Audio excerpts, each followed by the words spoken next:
Hi guys, welcome back to my channel. My name is Charmaine in case you don't know me, and I make videos about what it's like to be an immigrant in Canada. In today's video, I'm going to be talking about mental health because it's October 10th and it is World Mental Health Day.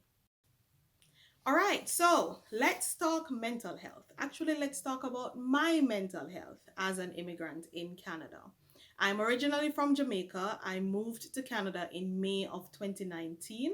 So I've been here a little over a year now, and it has not always been the easiest of journeys for me. So thankfully, when I moved to Canada, I didn't come here alone. I was I did come here alone, technically speaking, but I was coming to join my husband who has been living in Canada for 5 years now. One of the things I found hardest, and it was only after I landed that it affected me, was the fact that I was going to be starting all over. So I would have had my good job back in Jamaica, and I've made my relationships professionally, personally.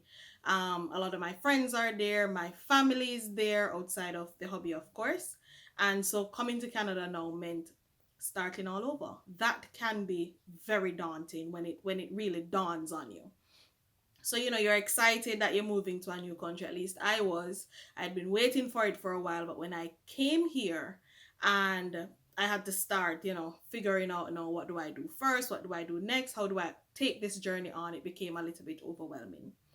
Thankfully, though, I have a great support system in my husband, who, when I was ready to start bawling after only being here 2 weeks and not getting a job yet, he kind of walked me through how important it is to be patient with myself, patient with the system, and to just take it one day at a time. And so that's the advice I would give to any new immigrant in Canada or anywhere else for that matter. You have to be patient with yourself. You are moving into a new system. Things don't necessarily work the same way they worked back home. You could have been a boss in your former life. Coming to Canada now, especially if you have no Canadian experience or no Canadian education, like I didn't have at the time, you might be started in an entry-level position, or you might be started in a job that has nothing to do with your field of expertise that you were the boss at back home. Be patient with yourself, take it one day at a time, and just look at the big picture. Know what goals you're working towards ultimately, and that will help you to be able to, manage your mental space. I talk about having a support system, and having a support system I find is very important as an immigrant in Canada. Before I came to Canada, I didn't realize how large Ontario was. So when people said I'm in Toronto or I'm in Ontario, I thought, oh, I'm gonna be near them. Not necessarily the case.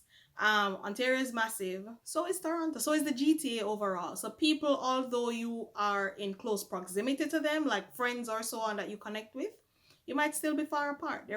I have a cousin here who I have been talking to since I arrived, and I've still not been able to organize a time to go and see him. He's extremely busy in terms of his schedule, and so our times have not coincided. And that's what you will find with a lot of the people who will end up being your closest friends here, initially at least.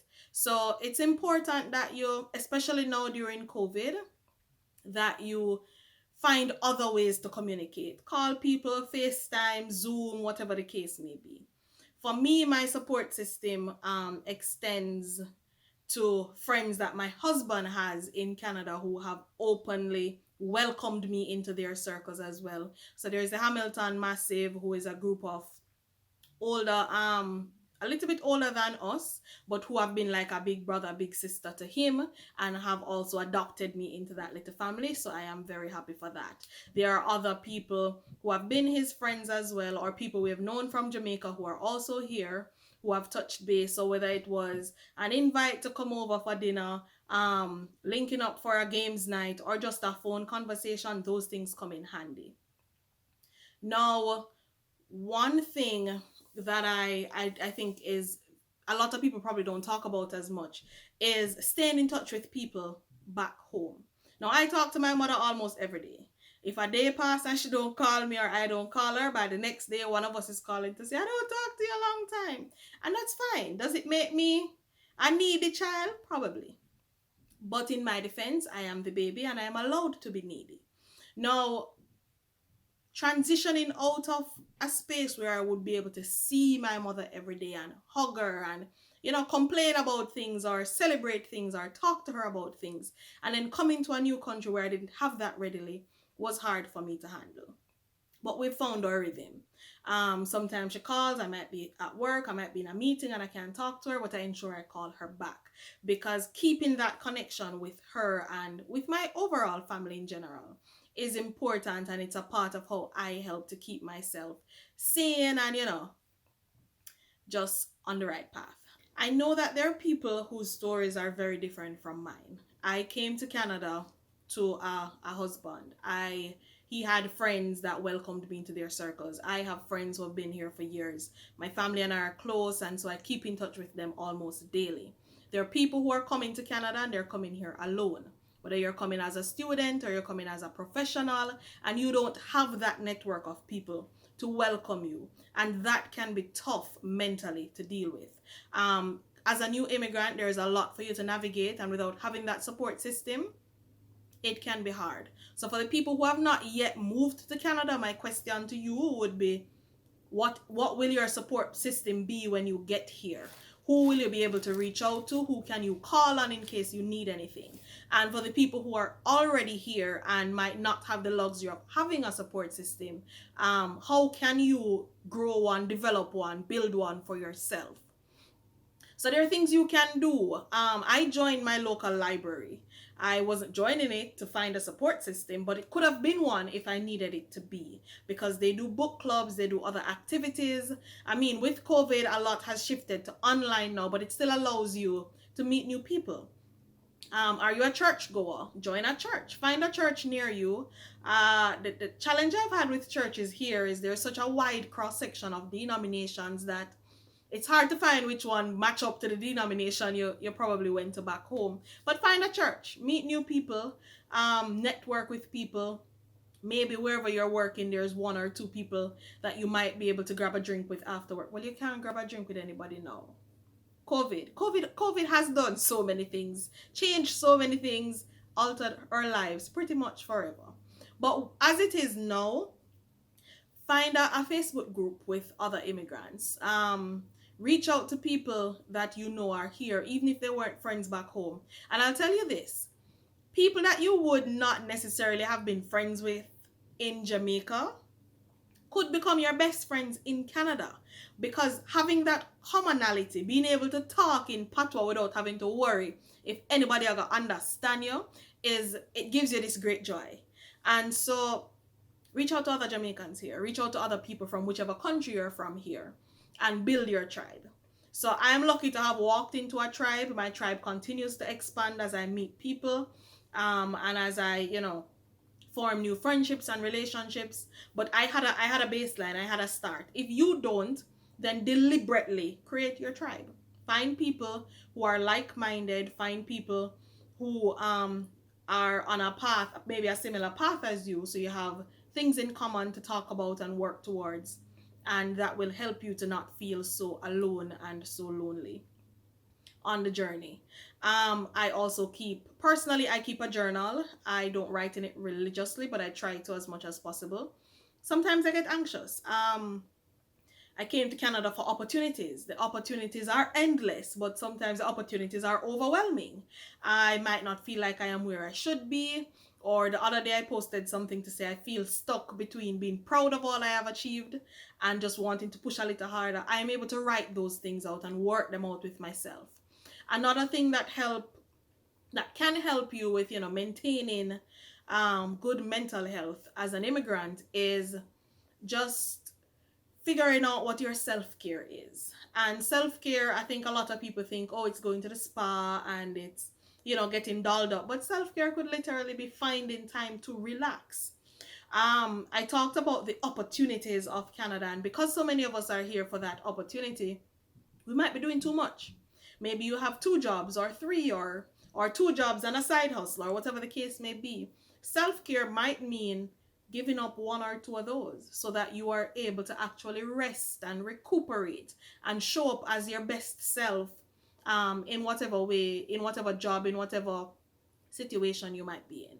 And so I use my journal to kind of, right through and work through where I am mentally with whatever challenges I might be facing or whatever opportunities I might be thinking of going after. And that sort of helps me.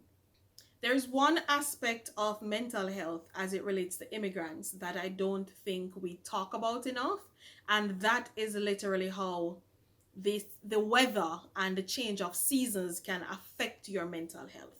I remember last year when we had the daylight saving time switch, the fallback in November.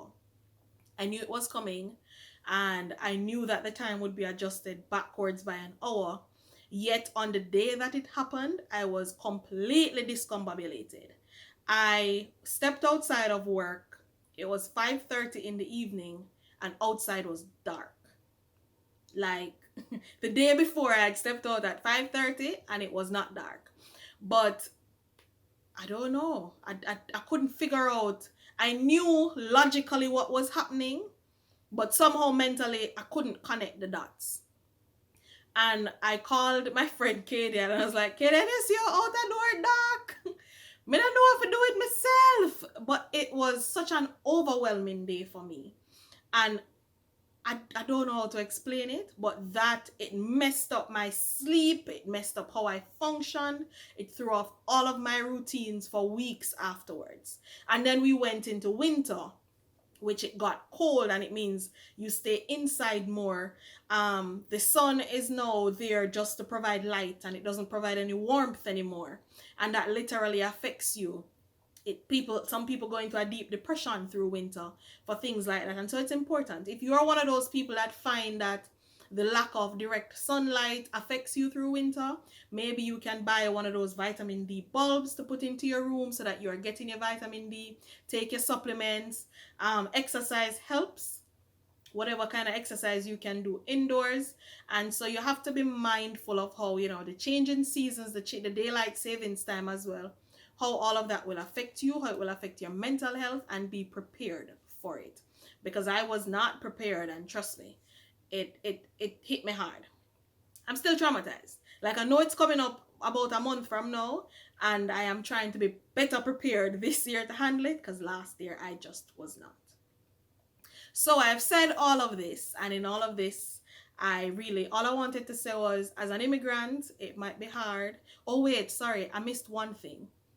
Maybe you need to see a therapist. That's one thing that Jamaicans, Caribbean people, a lot of Black people don't really do as much as we should.